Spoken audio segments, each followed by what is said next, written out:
Hey everybody, I'm Yvonne with Back to Earth Creations, and in this video I want to show you how to make a stretchy scale bracelet just like the ones I'm wearing here, as well as provide some inspirational projects that are based off of the contents of our February craft along kits that you can get at backtoearthcreations.com.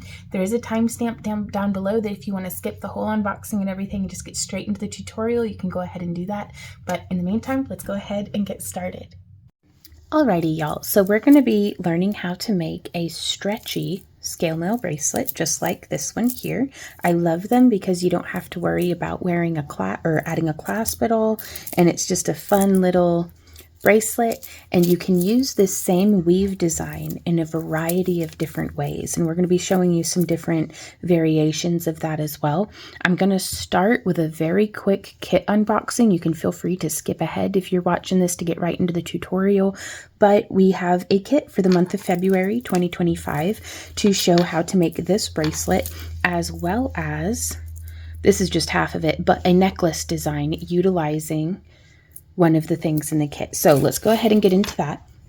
So our $15 kit is going to have the same as, every month, though it's something a little different. This month's $15 kit, we recommend the $15 kit for folks who already have an established craft room. You don't need wire, you don't need rings, you just want some of the shinies that we're playing with, that we make our homemade fused glass, and then we try to add in something fun every month as well. So this is kind of what you could expect with your $15 kit. I really hope the lighting is good. But so it's an amethyst crystal point. One of our, and this is an example too of some of the different of this, that's a blackberry swirl glass is what we're calling it. And it's just absolutely gorgeous. We have a video coming out later this month showing how we make these cabochons from the sheet glass and the way that we stack it and add like different frits and things. But so there's that style. I'm going to be calling those our tile cabochons. So $15, you get a tile, a variable, and a frit, which these are some examples of the frit cabochons that you may be able to expect in your February kit. Very pretty stuff. We have some that are puddle smash cabs. We have some that are, nice and kind of lilac toned on the back. We have some that are a nice, super durable, milky opaque white. And so just something very purple themed this month. So let's talk about our $25 kit.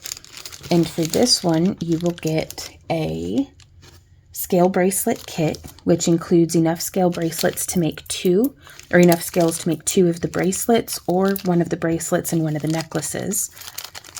And then we have, you may be getting the 16 gauge 1/4 inch rings. Those bags will be marked, or you may be using some discontinued rings that we have that are 16 gauge, like 9/32.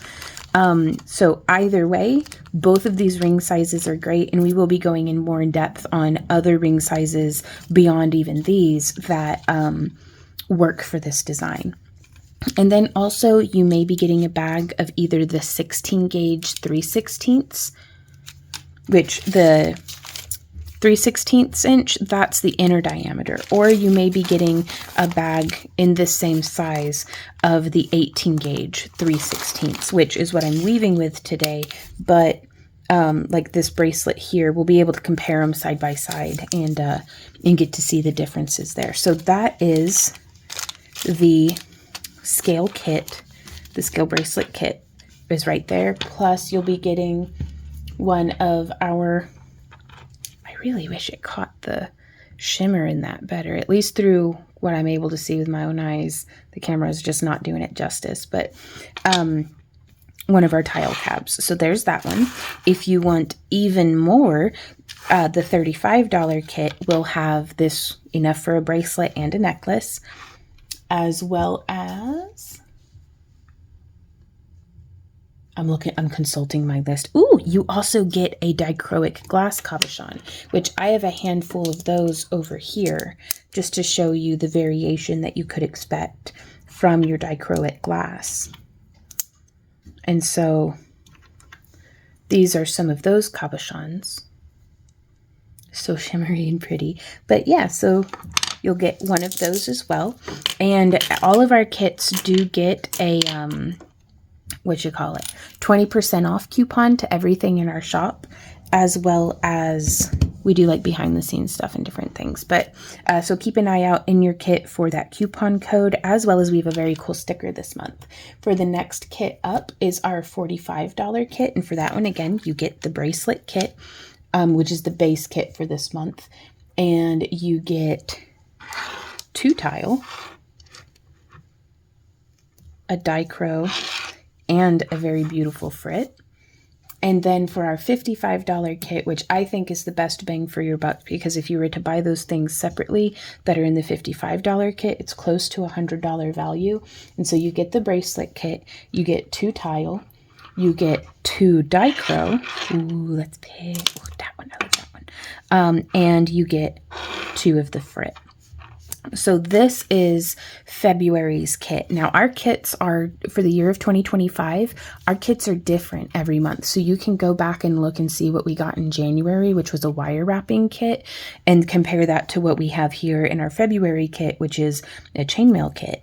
But so I don't know, I'm really excited. And then I'm not certain what we're doing for March yet. I think it's either polymer clay or leather, but stay tuned because that's a future Vaughn problem. And so be sure to like and subscribe and all that good stuff. That way you don't miss out. And you can also sign up for our free newsletter at backtoearthcreations.com, and you'll get notifications of when we have new tutorials. You'll be able to see the breakdowns of the kits anytime we have a live stream and just anything like that. That's the best way to stay up to date. That way you don't have to rely on like YouTube sending you a notification or something.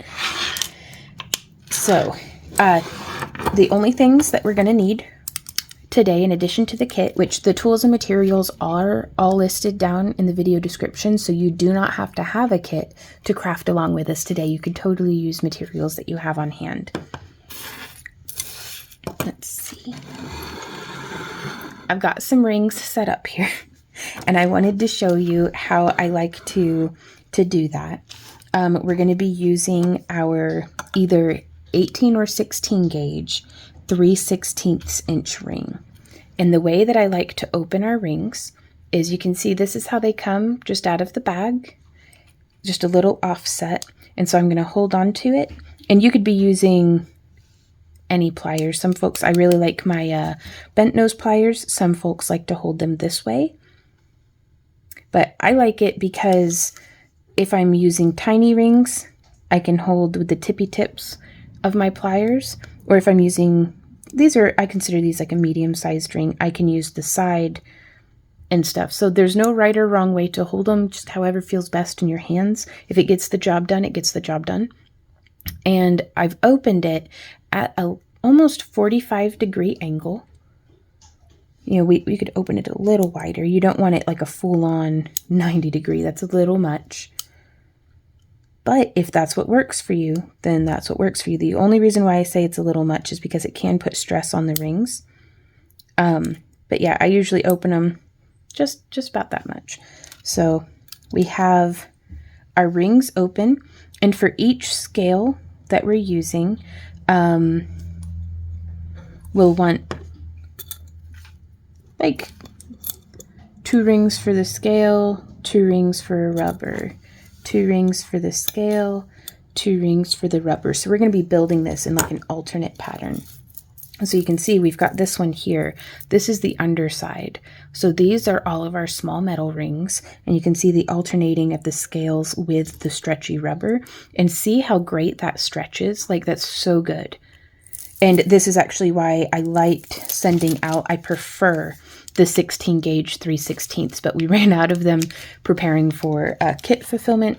And so I've just been using the 18 gauge 3/16, but that still just works great. So that being said, let's go ahead and get it started. So we're going to begin by putting one of our rubber rings, and you'll see there's the belly and the backside is what I'm going to be calling them. So we have the convex side of the scale, that's kind of, and then we have the concave side of the scale where it's been punched and shaped to be kind of 3-dimensional. So the convex side is the belly. It's going to be the side that's facing towards our wrist when we're wearing it. And I'm going to set one of the rubber rings just where it's lined up over that hole. And then, let's see, I wonder if I click that. I don't know if that'll be helpful or not, but anything to add a little bit more lighting. And we're going to take one of our open rings. So I've set up 32 rings here. If you're doing a bracelet, you'll want to do like closer to 64. So I'm just going to hook that metal ring through the rubber and the scale. And then we're going to close it. And then I hold it like this and I just push that over to the side and I hook that through. And then I'm going to close it. And you can kind of see if you hold on to the scale, how that ring just kind of settles down right there. That's perfect. That's right where we want it to be sitting. So we're going to just hold that right there. And we're going to sandwich our scale with another rubber ring here in this manner. And then we're going to take another open metal and we're hooking through just the scale and the new rubber ring. Yeah, if I don't open them wide enough, I kind of have trouble fitting the rubber ring in. So we're going to close that and we're going to push it over and we're going to make sure that this is positioned. This is, if you've woven chainmail before, this is a variation of the European foreign one. Like the pattern is the same. We're just swapping out some of the rings for scales and some of the rings for stretchy rubber rings. And so again, you can kind of see there's that little eye. Maybe zooming in. I'm going to risk zooming in here. There's this little spot that whoop, the ring would just slide right through. And then we're going to close it. And don't you worry, if you're not getting the hang of it, I'm weaving this whole segment with you. So we've got lots of opportunity here. And so that's how that's sitting. And we're going to do a couple just to get it set up. And then I'm going to show you some of the most common things that go wrong for me. And if you have any questions or anything like that, please do feel free to contact us. You can leave a comment down below. That way when we reply to you, if other people have the same question, they may be able to find it there. Or you can send us an email with like a picture attached and a circle around when you're like, I've messed up right here, and like circle it and be like, what happened? And we'll try our best to be helpful to you. Okay, so again, I'm just stacking a scale on, building. If I've got I'm still looking at the first ring that we added. So I build onto the back. And I just do this so that I can see where I'm putting my new rings. We're going to hook through the rubber and the scale. These are the small scales from the Ring Lord, the 1-inch ones. They're not the tiny or the extra small. I don't know what other sizes they have off the top of my head. But with variation in the ring size, you could do this with large scales. You could do this with the super tiny scales. That would actually be wicked cool. But I'm going to hook through there and close it. And so this is how it's starting to look from the front. There's those two scales, and this is it from the back. You can see we've got scale, rubber, scale, rubber. And you don't have to do this with rubber rings. You could just use like a 16 gauge 5/16 or 16 gauge 1/4 inch have both worked really well for us. In aluminum, just solid rings, but then I would need to add a clasp, which is okay. It's just something to keep in mind. And so now we'll add a rubber ring. So we're going to add that to the back. Oops. Making sure that we only hook through. And if you're fumbling with your hands, you can just hook the scale on and then hook the rubber on and then close it. But I tend to mess up more if I do it this way. So from here, I'm going to hold that rubber to the scale, shift this off to, I'm right-handed, so I like to shift it off to the left so it's out of the way. If you're left-handed, I would shift it off. Oh, come on, brain. We can do it if you don't think about it. There we go. So if we were left-handed, I would pick this up and I would hook through from behind, just like that. And then we would close this ring.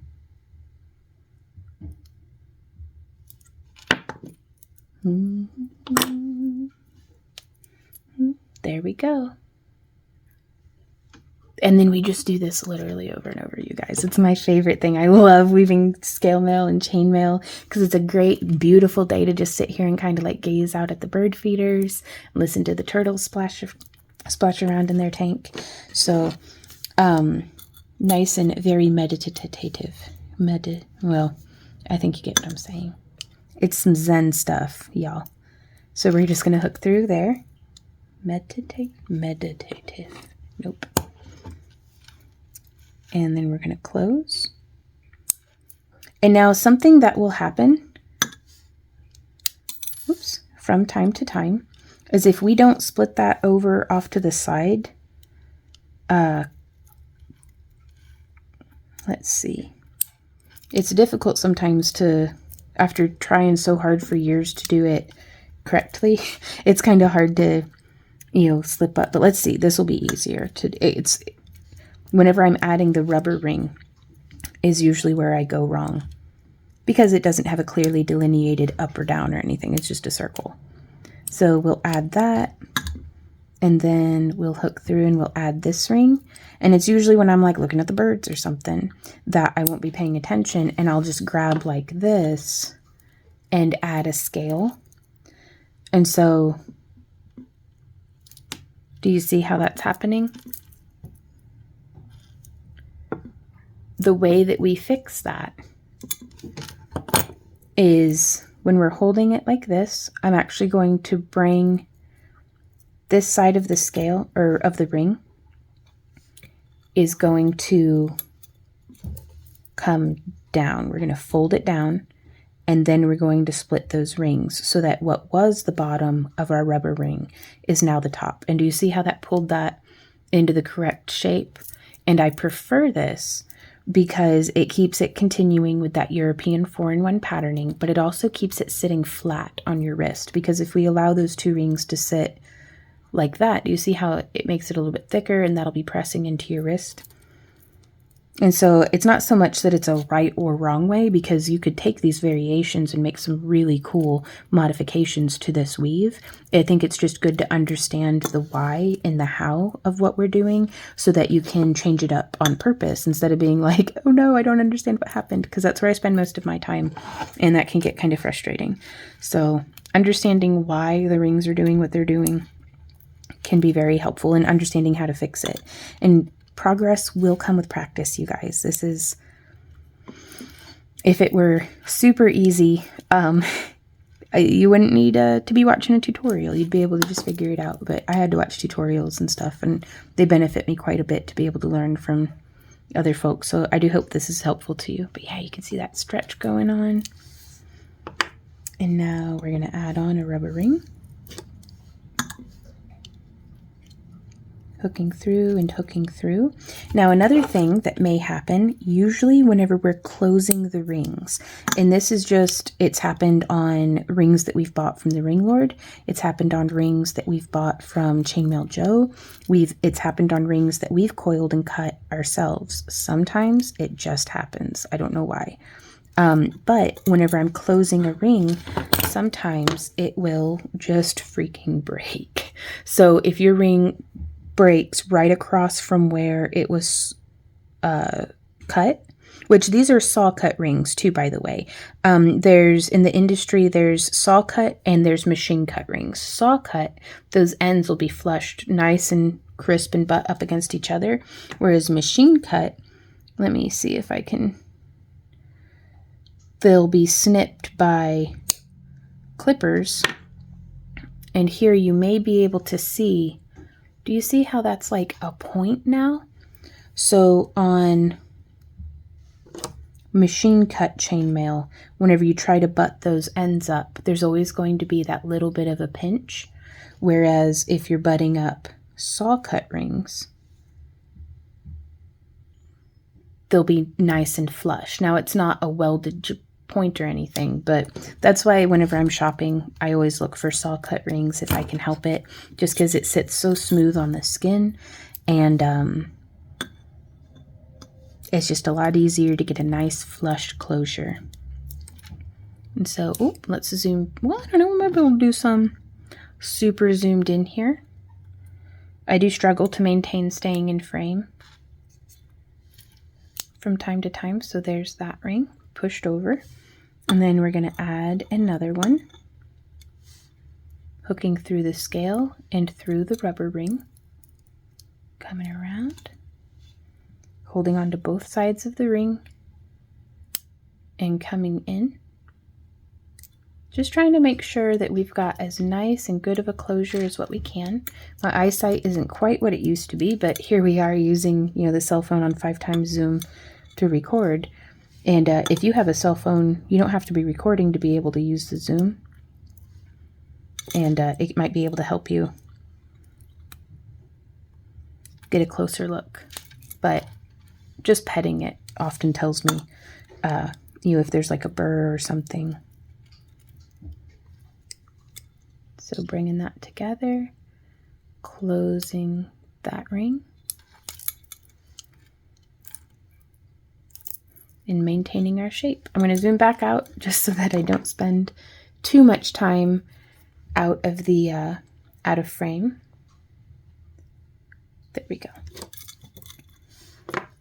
Pardon me. Oh, and it looks like I might have set up too many rings. If that's the case, that's all right. Because what I'm building here is the other side to the necklace variation. But I'll show you before we get there. We've got some steps ahead of us between then and now. Okay, so closing that ring,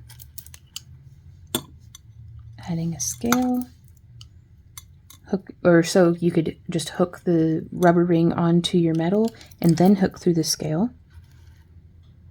So this is weaving now from the other direction, like with the back side instead of the belly facing us. And there's nothing wrong with that. It just, sometimes I sit down the project and pick it up and we're weaving in this direction. And sometimes, you know, we sit down the project and we flip it. And it's just, I think it's good to be able to work with what we've got going on from both directions.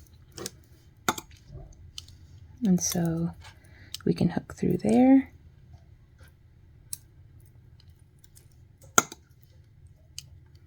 I tend to not really add from the other end, though let's try it just to see. It might be your favorite way.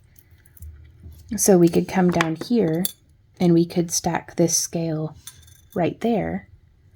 My reason why this isn't my favorite is because the other scales are kind of blocking the backside. It's not impossible, but it's just blocking it. So not my most favorite way, but we can still make it work. So we're just gonna position the scale and make sure, you know, in fact, this might be great for you because if it's holding everything kind of together. And so we'll hook through the scale and we'll hook through the rubber and then we'll come in and close it. And now we're going to want to start and finish, whoops, for doing the bracelet or the necklace variation that I'm going to show you as well. You'll want one end to be finished on a scale and you'll want the other end to be finished on a rubber ring. Whoops. So yeah, I can hook it around from the front. And then let's get the other ring in to the other side. No, we had enough rings, okay. And there should be possibly a couple of extra scales, at least a couple of extra rings, and at least a couple of extra rings in your kit. And that way you can make it a little longer or shorter to fit however you like. We tend to make our bracelets like 14 or 15 scales long, but you might want it as a boot chain or as a necklace or as a, you know, smaller or larger. So the number of scales and rings that you use is going to be directly correlated with how long or short you want your length of scale mail to be. So we're going to set that off to the side and we're going to pretend like we just wove this bracelet, which is exactly the same, except for that it's longer. And I want to show you how to join the ends. That way you can get a continuous loop bracelet like how I'm wearing here. So, and sometimes one of the scales might not lay completely correctly. That's okay. You just kind of pet it a little until it behaves. And I like to work from the inside. So we have our scale, and I'm making sure that there's no twists in our bracelet. And we're just going to bring this around, and we are going to layer this scale on top of that rubber ring. And dog hair is always free. Pardon me. And so I'm going to hook our metal through the tip of our scale. And then I'm going to double check and make sure that there's not a twist in it, even though it looks like there is.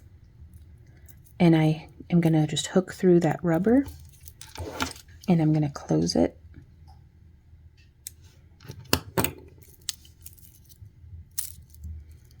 And then I'm going to hold things very carefully, as if it's under tension, things aren't really laying in a way that's very clear.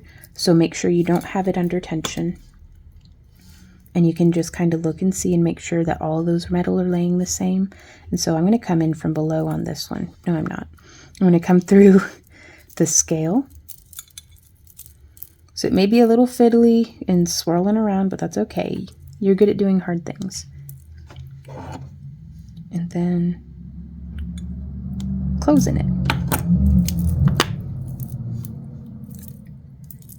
And there we are with, you can turn it inside out, just double checking.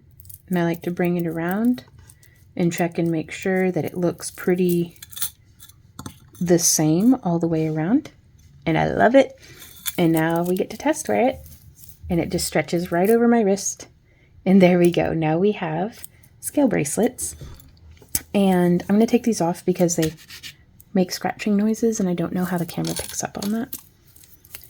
It just occurred to me. But if you don't want to join the ends and you want to add like a clasp or something, the way that we would do this is, if you pretend with me for a moment that these rings right here are a clasp, we would come, and this is just one of many ways that you could do it. I'm just giving you ideas for if you don't know where to start.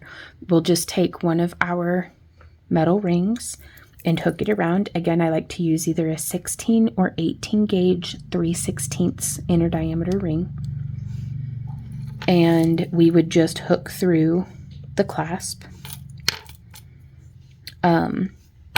Actually, I can just show you. I don't mind undoing some of the rings for the sake of demonstration. I'd rather show than vaguely describe. So if I were attaching a clasp, I would do 2 rings just coming off of the tip of the scale. And I like to use that as an attachment point. And we have some options here. These are the clasps that I love to use most of all. They are stainless steel. They are linked down below. And these are the clasps that I've had the highest success rate with and that are easiest to use. So you could join the way that we joined this to the pendant right here, or you can split those rings open and come in with another ring, and we're going to hook through like we're weaving the 4-in-1, and you can hook your clasp on that end and then close it. So this is a way of attaching a clasp to the end, and in which case you would just come around. You could add a little bit more links to this here, like a little bit of extender chain made out of the same ring size. Now that's a very small bracelet, but that's not what we're intending to do with this one here. Or you can do, if you prefer this look, have both of those rings coming just off the end, hook through them like that, and then attach the clasp. So both of these are perfectly viable ways of attaching a clasp to the end of your scale mail. It's more about just picking your preference. You could use a slightly larger ring right here and add like a little tag that has your maker's mark, or anything like that. The possibilities truly are endless. So now let's explore how to turn this into a necklace. So you have your amethyst point that came in your kit, or something else that has a loop that you can attach to. I wanted the loop to be able to accommodate all of the rings that we were putting through it. So I put 2 more rings through the loop of our little crystal point. And then we're going to be coming in. I'm going to open both of these and take them off. Uh-oh, where's my closure? There it is. I mean, that's a good sign. Good closures if you can't find them. Nope. There we go. Okay, so I'm going to hook through, and then I'm going to hook through these center rings. And typically I would have used a little bit of a larger ring, or maybe like a square cut ring that's also anodized purple. But you can use your creativity and figure out what you like best and then do that. And then we're going to hook through the scale again, and then just hook through the center.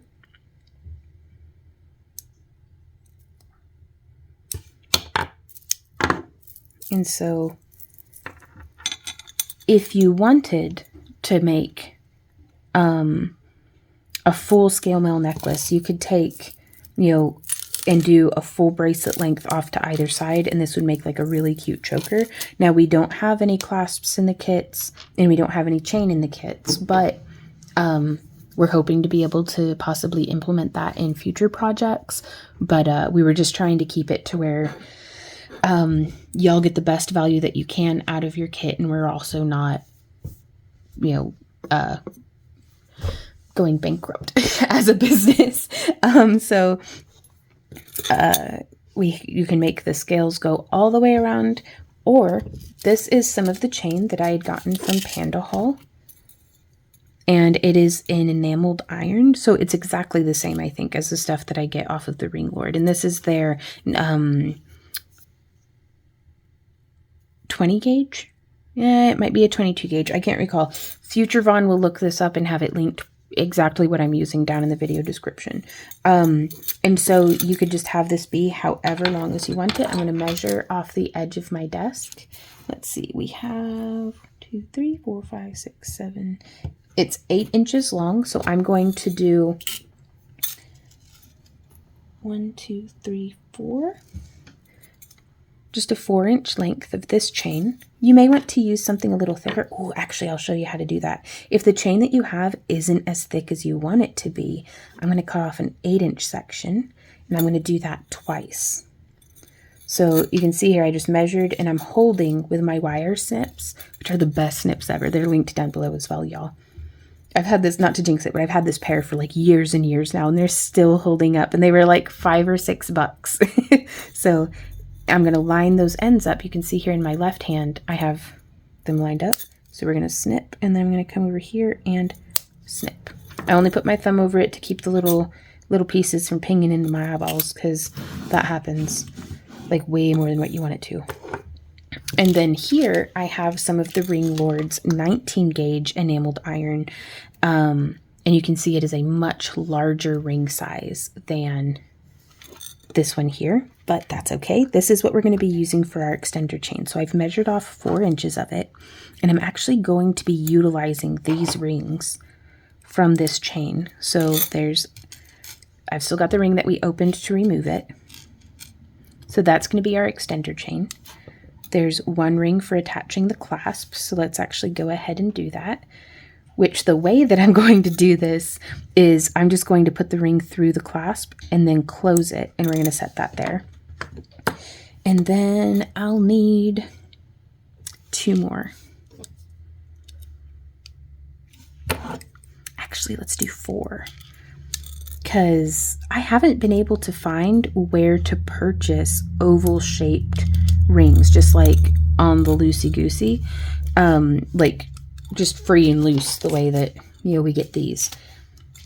And then so these are going to give us, and you'll see, because we saw earlier how if we used the round rings, it kind of protrudes out a little bit, and I want this to not protrude out. So here we have those 4 oval rings opened, and we're going to come here to this end, we're going to do the clasp side first.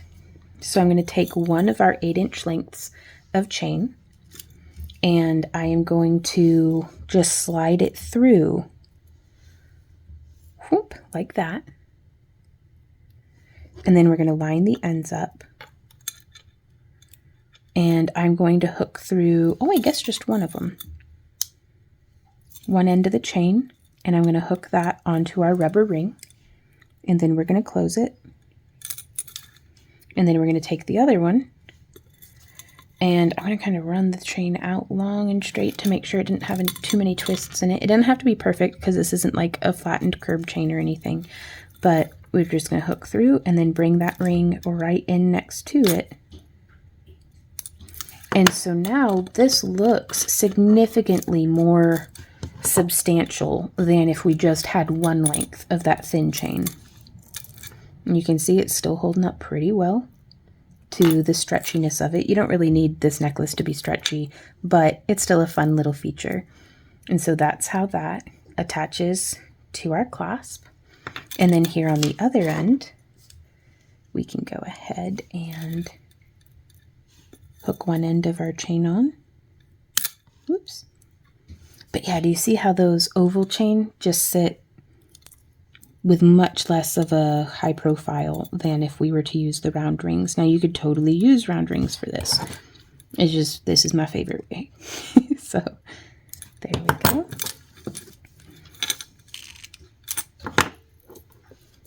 And then again, I'm just going to thread through right there so it slides freely.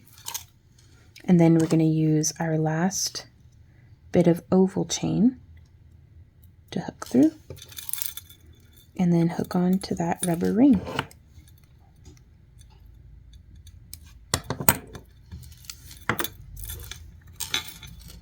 And so you can see they sit very happy just next to each other. And then our extender chain is coming off the end there. And I like to use the extender chain, and sometimes this happens. All you need to do, there you go, to get it to go back down. But you can clasp anywhere on the length of that chain, and that's how we make this necklace fit anywhere from an 18-inch or a 16-inch, you know, kind of collar choker up to a 20-inch. And you could always make your chain just a little longer. Those are just the sizes we tend towards in the booth. And there we go. I just love it, y'all. Oh, that's so pretty. And then we have some options here for, you could totally use some of your rings if you have extra. And this is just a bonus side project. The things for this are not included in the kit except for the rings and cabs. But with just using 3 of these rings, what I would recommend doing is you can take a ring and hook, and these are the thicker rings.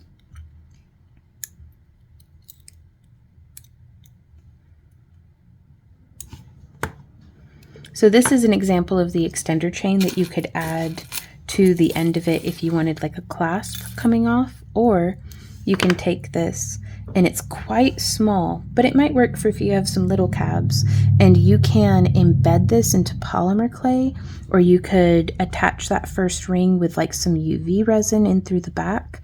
I personally prefer larger rings, but I don't have any of those directly next to me. And I'm not certain how the rubber would respond to being set in UV resin. But I wonder if there's not something here, you know, that we could kind of build up off of. So let me know. This might be not a bonus project, but a challenge. What do y'all think? Because my worries on this is that it wouldn't hold, but I'd love to see and experience what y'all come up with for doing glue-on bails with chainmail. But yeah, so you could just hook that right through the pendant charm as well. There we go. So if you just want a scale mail, 2 scale mail bracelets and then like a pendant charm, you could open that ring with 2 more rings added to it. And this enlarges your bail to be able to accommodate a much larger chain. And so we can kind of visualize here with that.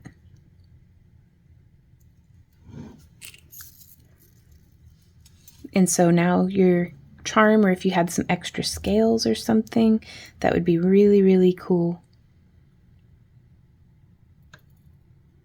So I'm very interested to see what you guys do with your kits. You can feel free to email us pictures, or my favorite is when you tag us, do @BackToEarthCreations on whether it's TikTok or Instagram or Facebook or even here on YouTube. Or you could also do the hashtag #CraftAlongWithVon and just show off what you've made with your kit. So I'm going to start. I need, like, we're kind of tight on materials. So I'm going to need that for in somebody's kit, I hope. So there are links again down below where you can find a kit of your own.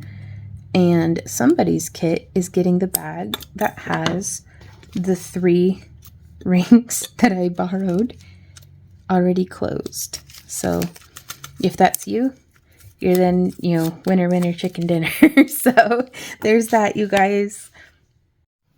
Hey y'all, thanks so much for hanging out with me during this tutorial. I do hope that it was helpful to you. If you have any questions, comments, or ideas, do leave them down below. I love hearing from y'all. If you have any suggestions or requests for future tutorials or kits, I'd love to hear about that as well. We have other tutorials coming out about how we made this month's tie-dye color, which is what I'm wearing here, and as well as a tutorial on showing how we made the fused glass that we're sending out in our kits, the blueberry swirl with freckles for this month. So like, share, subscribe, all that good stuff. But most of all, thank you guys just for being here, for being you, and hopefully enjoying this. If you enjoyed it, go watch another video. I'll see you there. Happy crafting, you guys. Bye.